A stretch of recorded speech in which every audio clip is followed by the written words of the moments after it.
मित्रांनो, तुमचं पुन्हा एकदा GB स्टोरी टेलर या यूट्यूब चॅनलवर स्वागत आहे.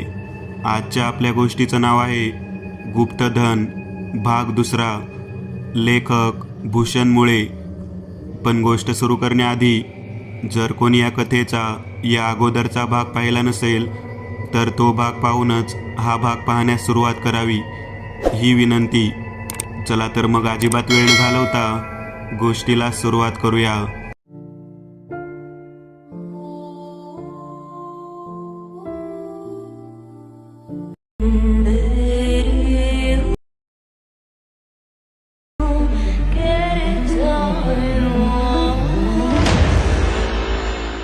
शेवंतीच्या मृत्यूने अजित पुरता खचून गेला होता. जिच्यासोबत आपण जगण्या मरण्याचे वादे केले होते, अग्नीला साक्षी ठेवून 7 जन्मी साथ देण्याची शपथ घेतली होती, ती आपली सहचारिणी आपल्याला सोडून असे अचानक गेल्यामुळे अजित पुरता मोडून पडला होता. आता त्याला त्या विहिरीतल्या गुप्तधनाचंही काही वाटेनासं झालेलं. आपलं कुटुंब म्हणजे आपली खरी दौलत आणि पत्नी हा त्याचा मोठा आधारस्तंभ. तोच तुटून पडल्यावर काय होणार आपल्या घराचं आणि त्या घराच्या कर्त्या पुरुषाचं? आपल्या 2 गोजीरवाण्या मुलांकडे पाहून कसं बसं स्वतःला सावरलं. आपल्या पत्नीच्या मृत्यू मागे कोण आहे याचा त्याला काहीच तपास लागत नव्हता. त्याने शेजारी पाजारी चौकशी केल्यावर त्याला एवढंच कळलं की रात्री खोताची मोटार या भागातून जाताना कोणीतरी पाहिली होती. त्यातून अजितचे घर एका बाजूला टेकाड्याच्या पायथ्यावर होतं आणि त्याच्या शेजारी पाजारी अगदी जवळ कोणी राहत नव्हतं. जी घर होती ती सुद्धा 100-200 फुटाच्या वर लांब होती. त्यामुळे रात्री तिथे काय घडलं असेल याचा अंदाज लावणे कठीण जात होतं. पण खोत इकडे आलेला म्हटल्यावर यात त्याचाच काहीतरी हात असणार आहे याचा विचार अजितच्या डोक्यात पिंगा घालू लागला. पोलीस कारवाईचे सोपस्कार पुरे पडल्यावर अजितला शेवंतीचा मृतदेह मिळाला आणि पांढऱ्या कपड्यात गुंडाळलेल्या शेवंतीला पाहून अजित ओक्साबोक्शी रडू लागला. तुझ्या मृत्यूला जबाबदार असलेल्यांना मी सोडणार नाही अशी शपथ घेतली व तो तडक खोताच्या वाड्याकडे निघाला. वायुवेगाने चालत म्हणजे जवळपास धावतच तो खोताच्या वाड्याच्या बाहेर पोहोचला. त्या खोताच्या नोकरांनी त्याला घरात जाण्यापासून अटकाव केला व सावकार आता तुला भेटण्याच्या मनस्थितीत नाहीत असे सांगून त्याला तिथून हाकलून दिले. पोलिसांनी केवळ पंचनामा व तपासाचे नाटक करून आत्महत्याची केस बनवली व फाईल क्लोज करून टाकली. याला कारणही तसंच होतं. जरी शेजारी पाजारी यांनी खोताचे मोटार रात्री दिसल्याचे इतर सांगितलं असलं तरी शेवंती व खोत यांचा लांब लांबपर्यंत काही संबंध नव्हता. व खोत हा पंचक्रोशीतला मालामाल सावकार असल्याने पोलिसांची त्याच्या वाड्यावर नेहमी उठबस असायची. खोत सुद्धा त्यांची सरबराई करण्यात कधी मागे पुढे पाहत नसे. त्यामुळे पोलिसांनी खोतवर संशय ना घेतला ना त्याला काही विचारण्याचे कष्ट घेतले. उलट या केसचा पेपरवर्क पूर्ण करण्यात इतका मनस्ताप झाला म्हणून संध्याकाळी तिथला इन्स्पेक्टर वाड्यावर जाऊन खोतासोबत दारू प्यायला बसला. संध्याकाळच्या वेळी अचानक पोलीस इन्स्पेक्टर आपल्या घरी आलेला पाहून सुरुवातीला खोत दचकला व आपल्याला काही माहीत नाही असे दाखवून त्याने इन्स्पेक्टरचे स्वागत केले व नेहमीप्रमाणे त्याची बडदास्त ठेवण्यात काहीही कमी केले नाही. खोत या प्रकरणातून सही सलामत सुटला, पण त्याच्या पापांचा घडा लवकरच भरला व त्याचा दुर्दैवी अंत कसा झाला याबद्दल नायकिनीचा वाडा या कथेमध्ये तुम्हाला कळेल. त्या कथेची लिंक या व्हिडिओच्या डिस्क्रिप्शनमध्ये दिलेली आहे. शेवंतीच्या मृतदेहावर अंत्यसंस्कार करून अजित नदीकाठी तिच्या जळत्या चितेकडे हताश नजरेने बघत होता आणि झालेल्या प्रकाराबद्दल स्वतःला दोष देत होता. शेवंतीच्या चितेच्या आगीतून उठणाऱ्या ज्वालाबरोबर अजितचे मन सुद्धा जळत होते, पण तो हातबल झाला होता. खोत हा 100% आपल्या बायकोच्या मृत्यूला जबाबदार आहे, पण आपण ना त्याचे काही वाकडे करू शकतो ना त्याला दोषी ठरवण्यासाठी आपल्याकडे काही पुरावा आहे. आणि याच विचारात आत्महत्येचे विचार पुन्हा त्याच्या डोक्यात घर करू लागले होते. असाच काही वेळ गेला. सूर्यनारायणाने डोंगराच्या पाठीमागे दडी मारली व काळोखाने आपले हात पसरायला सुरुवात केली. अजितला तिथून निघावं असं वाटत नव्हतं, कारण आता त्याची आणि शेवंतीची कायमची ताटातूट होणार म्हणून तो अधिक दुःखी झालेला. इतक्यात कोणीतरी अजितच्या डोक्यावर प्रेमाने हात फिरवला आणि आलक निरंजनचा नारा दिला.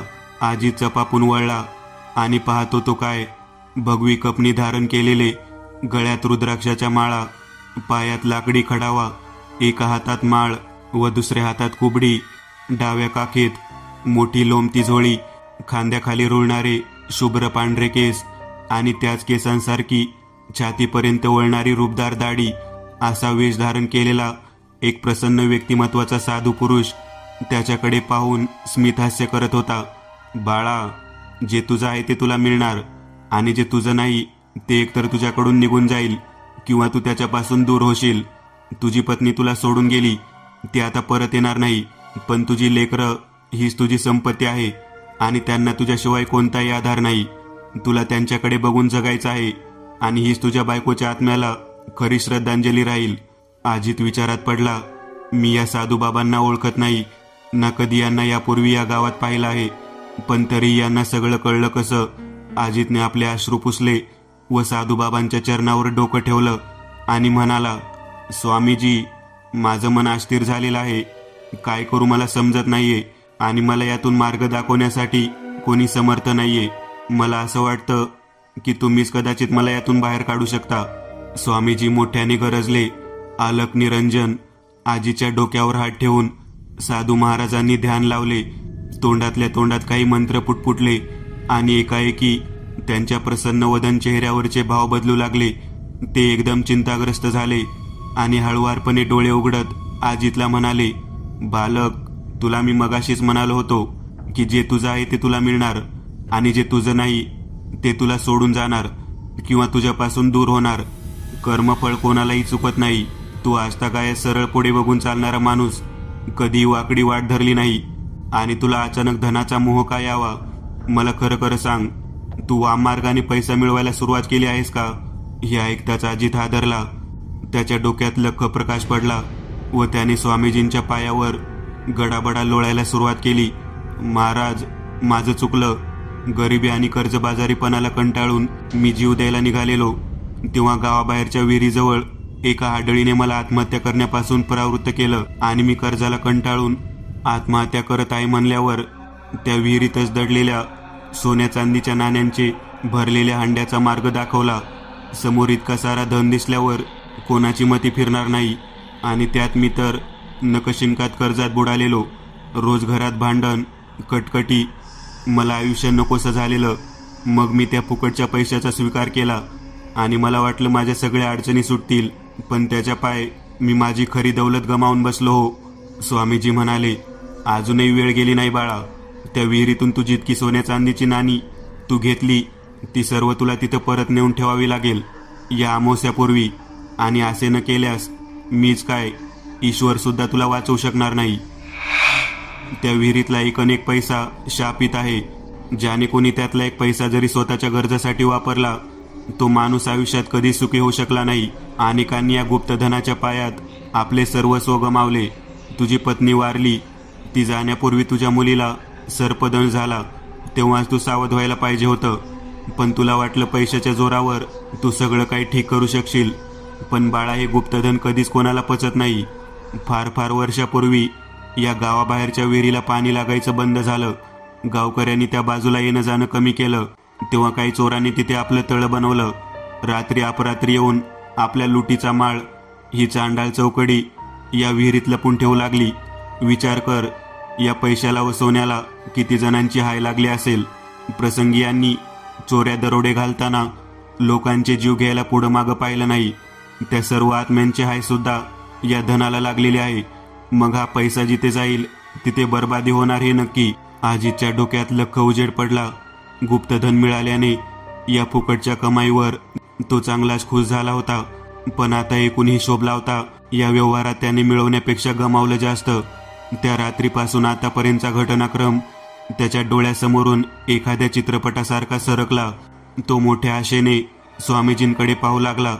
स्वामीजी पुन्हा एकदा मोठ्याने गरजले, आलक निरंजन, सर्व सोन्या चांदीची नाणी त्या जागेवर आली पाहिजेत या अमावस्यापूर्वी, अन्यथा. इतकं बोलून ते तिथून निघून गेले. आता आजीच्या हातात फक्त 7 दिवस होते. वाटेल ते करून सगळी नाणी आपल्याला परत विहिरीतील हांड्यात आणून ठेवली पाहिजे या विचाराने अजित धास्तावला. आपण सगळे सोन्या चांदीची नाणी चंदू सोनाराला बाजारभावाच्या निम्म्या किमतीने विकली आहेत बऱ्या विक्रीतून मिळालेला सगळा पैसा आपण आधीच खर्च करून बसलोय. आता नाणी परत मिळवायची तरी कशी, हा एकच विचार त्याला सतावू लागला. आणि त्याने चंदू सोनाराच्या घरची वाट धरली. पारूने चंदू सोनाराला आपले दागिने लवकर बनवण्याची सूचना केलेली. चंदू कामाला लागला. पारू खुश झाली की खोत पण खुश. मग पैसाच पैसा या विचाराने चंदू प्रचंड सुखावला होता. खरे तर चंदूला त्या नाण्यांचा इतका मोह झालेला की त्यांना भट्टीमध्ये टाकणे त्याच्या जीवावर आलेले.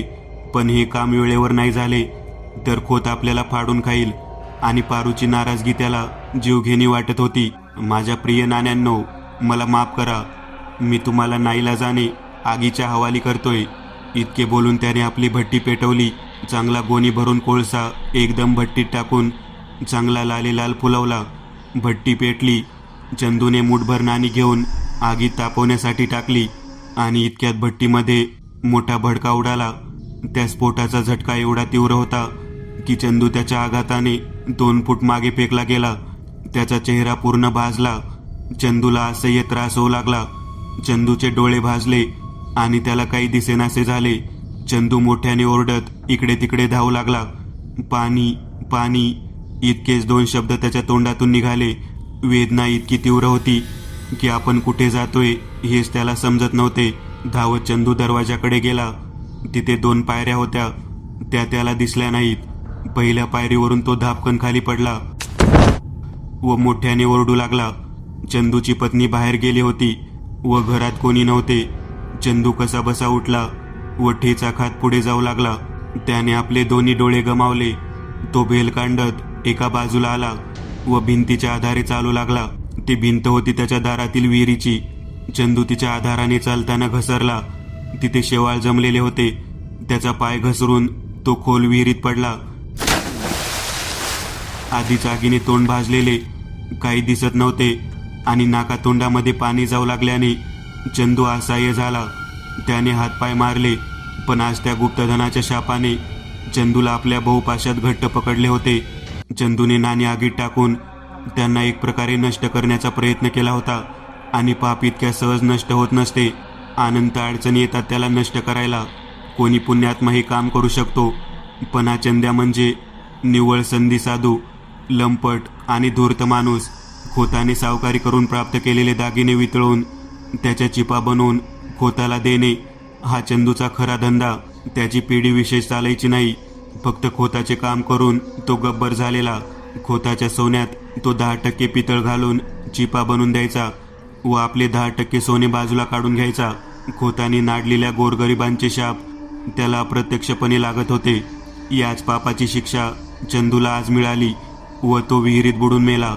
आजी चंदूच्या घरी जायला निघालेला खरा, पण आपल्या खिशात रुपयाही नाही. चंदूकडून नाणी परत कशी घ्यायची हा यक्ष प्रश्न त्याला सतावित होता. आता एकच मार्ग, खोताकडे आपले घर गहाण ठेवून पैसा उभारणे. त्याने आपला मोर्चा खोताच्या वाड्याकडे वळवला.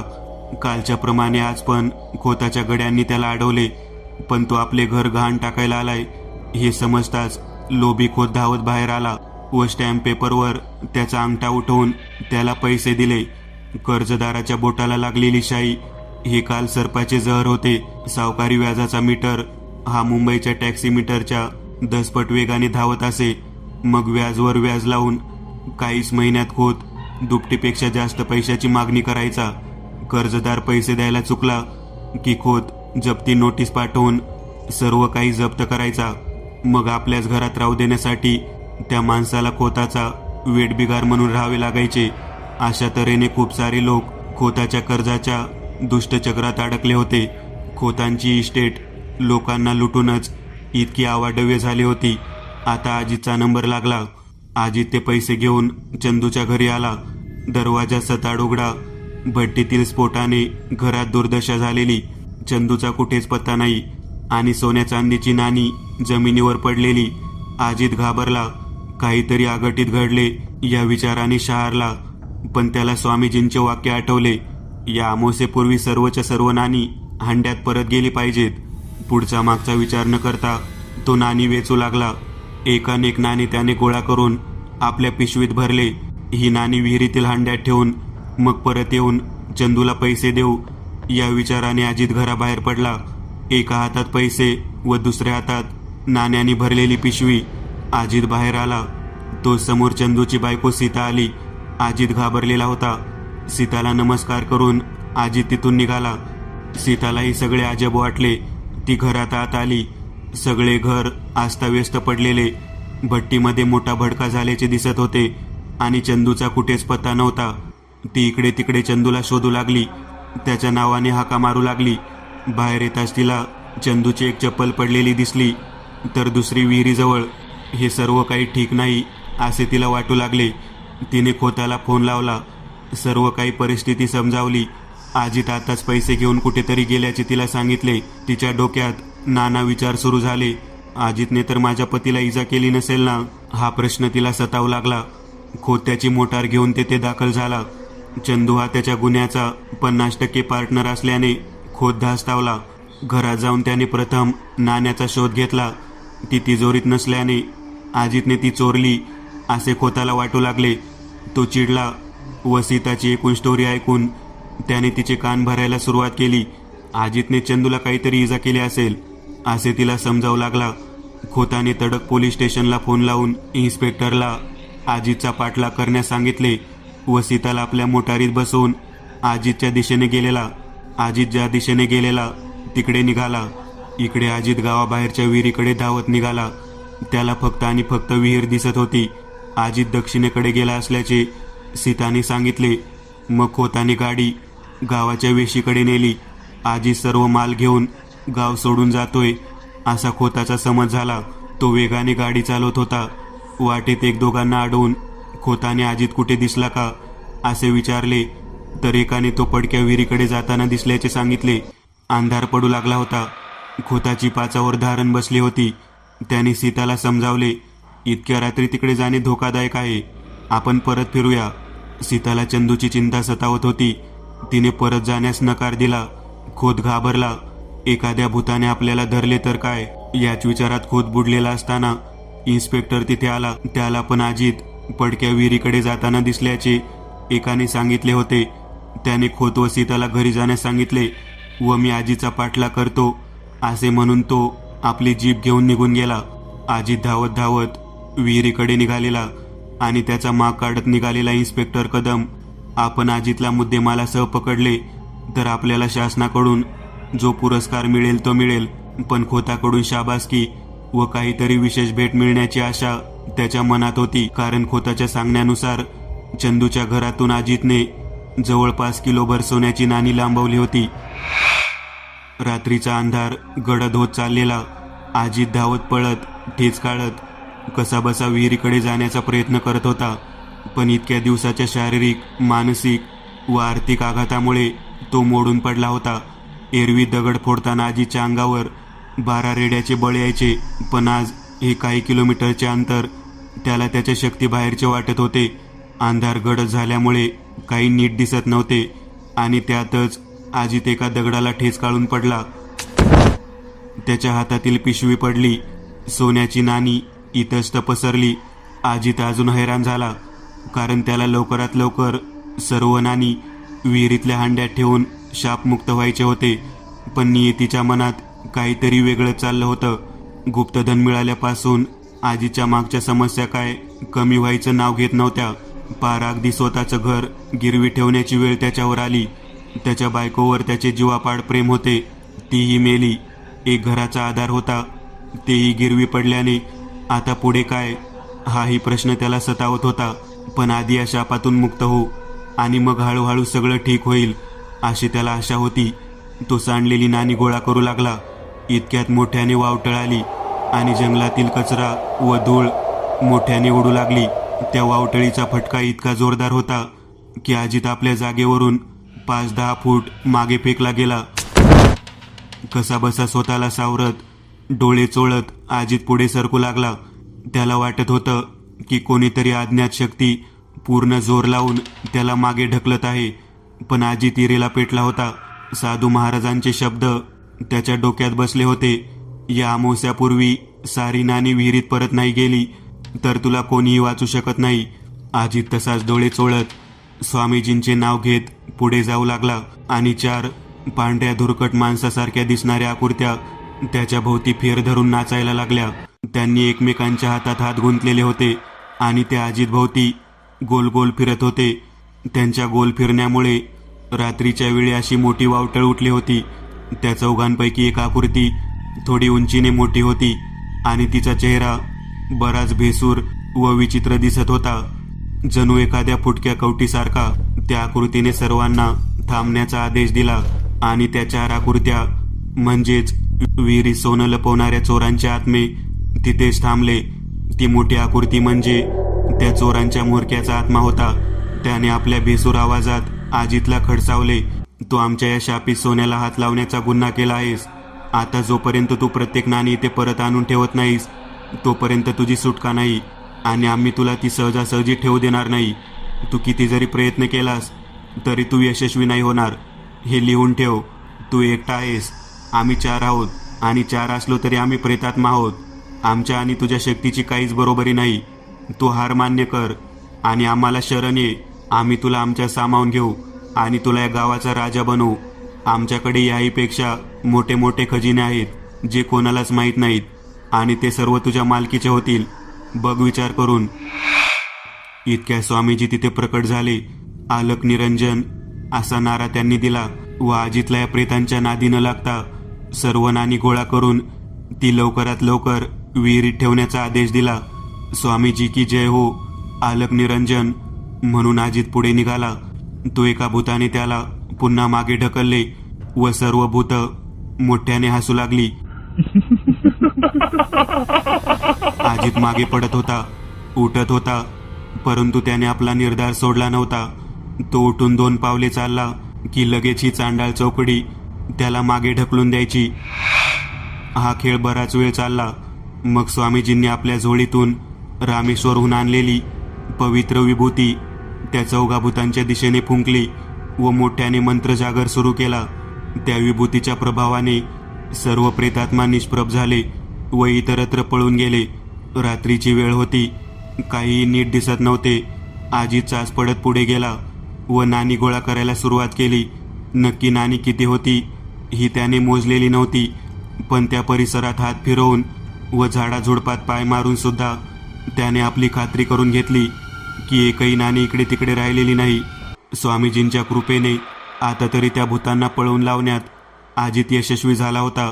म्हणून स्वामीजींचे आभार मानण्यासाठी त्याने मागे वळून पाहिलं तर स्वामीजी अंतर्धान पावलेले होते. अजित समजून गेला पुढची लढाई आपल्यालाच लढायची आहे. त्याने स्वामीजींनी ज्या दिशेने विभूती टाकलेली तिथली माती गोळा केली, कारण ही चांडाळ चौकडी पुन्हा आपल्याला अडवायला येणार याची त्याला कल्पना होती आणि त्यांना अडवायला आपल्याला दैवी शक्तीची गरज आहे. स्वामीजींनी टाकलेली विभूती जमिनीवरच पडलेली होती आणि त्यामुळे तिथली माती सुद्धा त्या विभूती इतकीच उपायकारक होणार असा अजितला विश्वास होता. आलक निरंजन, आलक निरंजन बोलत अजित आत्मविश्वासाने पुढे जाऊ लागला. इकडे इन्स्पेक्टर कदम त्याची जीप जंगलाच्या टोकापर्यंत घेऊन आला. पुढे दाट झाडे असल्याने विहिरीपर्यंत जीप नेणे शक्य नव्हते, म्हणून त्याने ड्रायव्हरला गाडीसोबत तिथेच थांबण्याचा व वॉकी टॉकी चालू ठेवण्याचा सल्ला दिला. एक वॉकी टॉकी आपल्याबरोबर घेऊन इन्स्पेक्टर कदम जीवाची पर्वा न करता जंगलात घुसला, कारण त्याला फक्त अजित हवा होता आणि सोन्याची नाणी, ज्यामुळे त्याचं प्रमोशन लवकर होऊ शकलं असतं. चोरांच्या आत्म्याने इन्स्पेक्टर कदमला पाहिलं, परंतु तो अजितला पकडायला जात असल्यामुळे चोरांच्या दृष्टीने दुश्मन का दुश्मन या नात्याने कदम आपला माणूस होता, म्हणून त्यांनी कदमला काहीच केले नाही.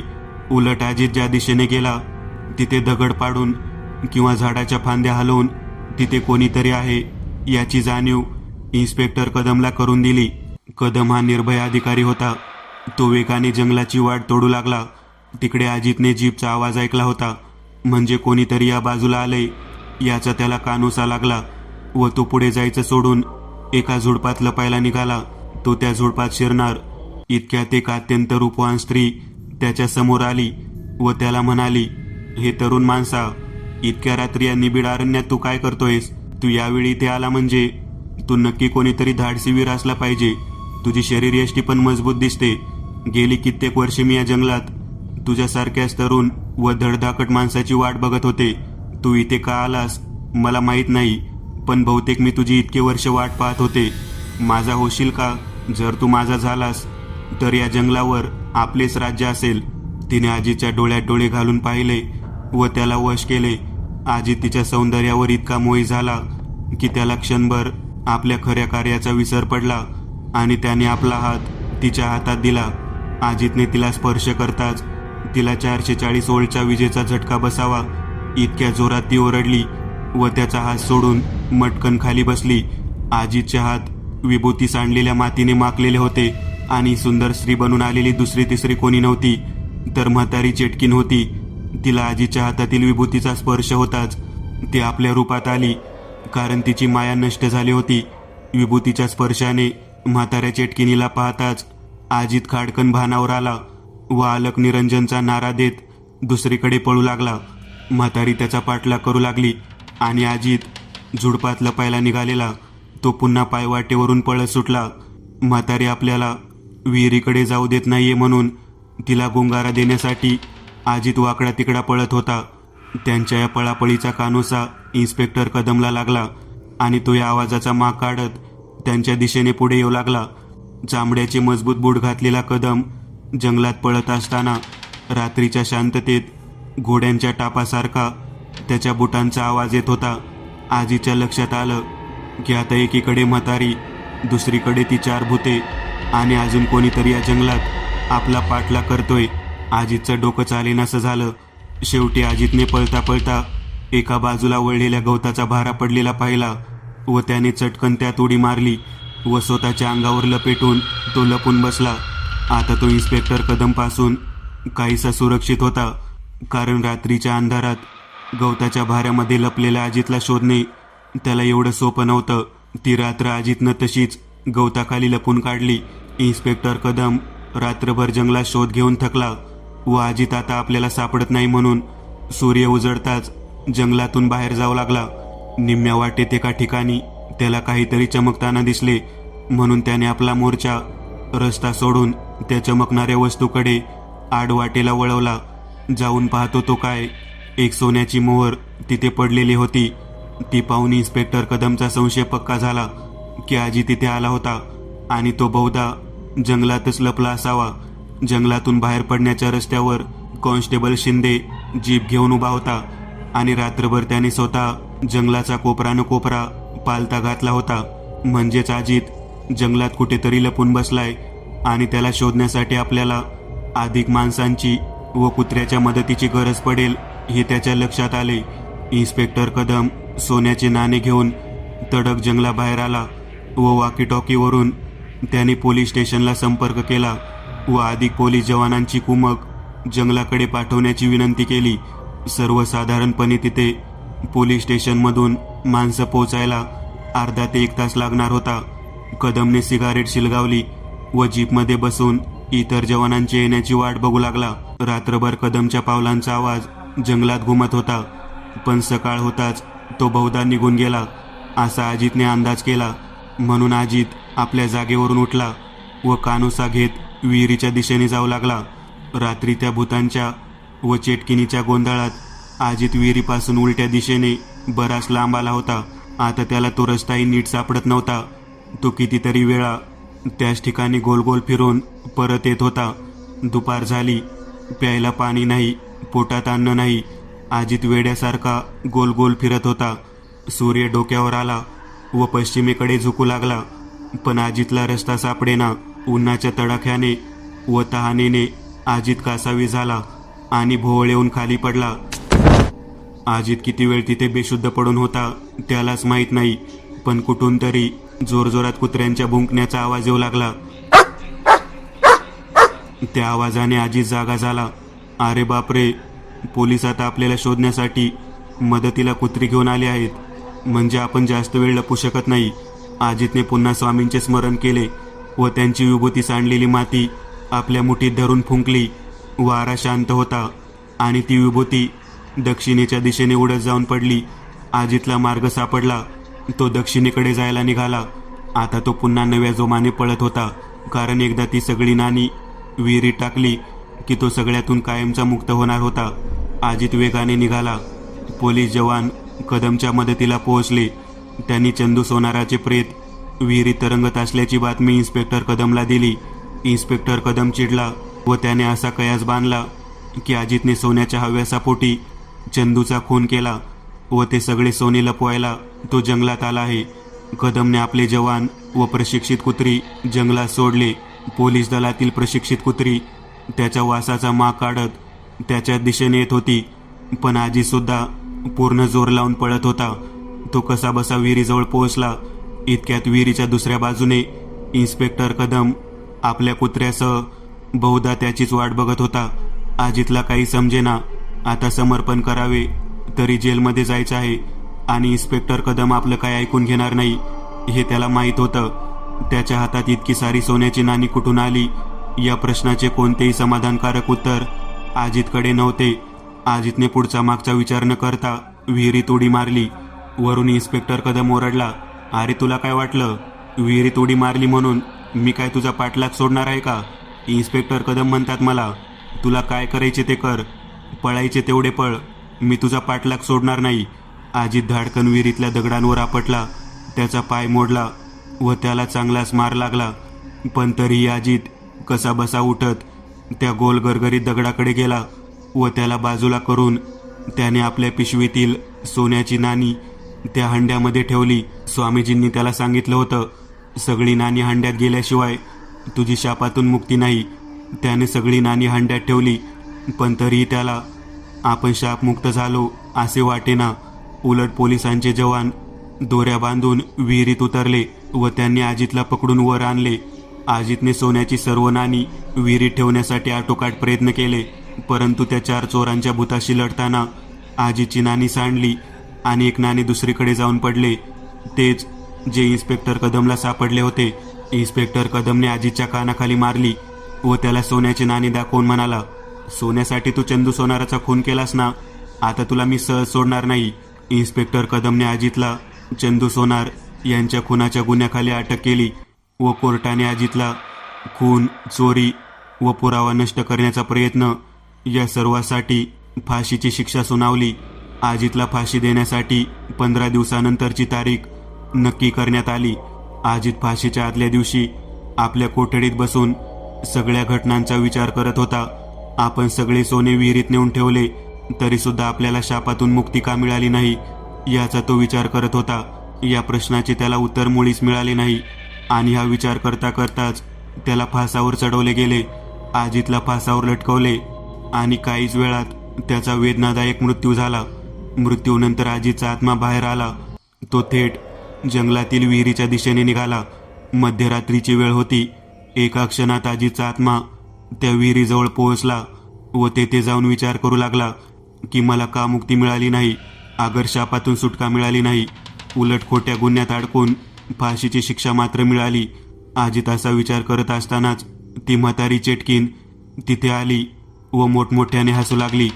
त्या दिवशी मी तुला बोलले होते की प्रत्येक गोष्टीची एक किंमत असते आणि ती मोजायची तयारी असेल तरच्या विहिरीतील सोन्याला हात लाव. तू पुढचा मागचा विचार न करता यातील सोने काढून वाटेल तसे खर्च करू लागलास आणि या शापी सोन्याचा मागचा शाप तुला लागला.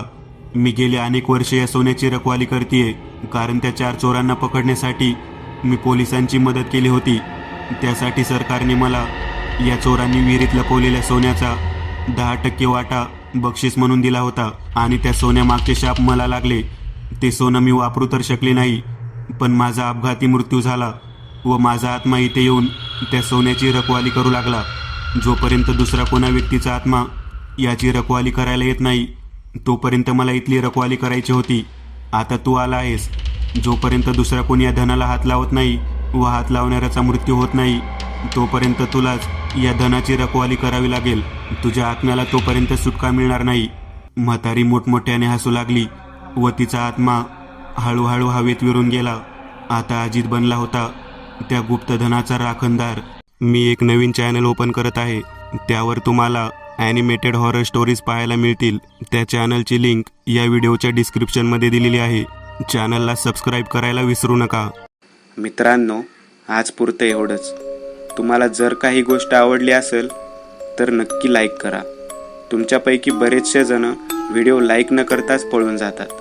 पण हा जर व्हिडिओ तुम्ही लाईक केला तर मला जरा बरं वाटेल आणि असेच भारी भारी व्हिडिओ बनवायची माझ्यात एनर्जी येईल. त्यामुळे नक्की लाईक करा आणि अजूनही कोणी या चॅनलला सबस्क्राईब केलेलं नसाल तर लगेच सबस्क्राईब करून टाका आणि बाजूची घंटी ती मात्र दाबायला विसरू नका. देवाची घंटी आहे ती. चला तर मग पुन्हा भेटूया अशीच एक आगळी वेगळी गोष्ट घेऊन पुढच्या भागात.